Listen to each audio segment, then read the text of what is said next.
Protestat qytetare të cilat tashmë vijojnë prej 40 ditësh nuk e ndryshojnë vendimin e kryeministrit Edi Rama për të vijuar me investimin e Xherret Kushnër në Zvërnec.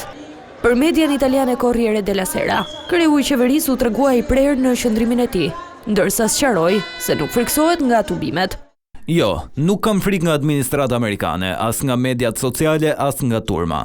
Kam përgjegjësi ndaj Shqipërisë. Kriteri nuk do të jetë emri i investitorit, as zhurma globale pro ose kundër Trump. Kriteri do të jetë një: ai përmbush projekti standardet ligjore, mjedisore, arkitekturore dhe strategjike që meriton Shqipëria evropiane? Nëse po, vazhdon. Nëse jo, nuk e bën. Pik.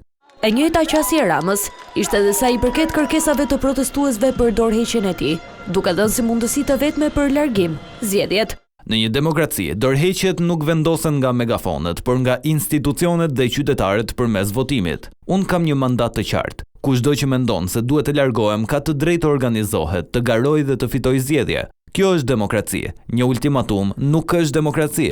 Shefi ekzekutivit përjashtoi mundësinë që protestat të ndikojnë në procesin e anëtarësimit të vendit në Bashkimin Evropian. Jo, protestat paqësore nuk e dëmtojnë procesin. Përkundrazi, ato tregojnë një shoqëri të lirë.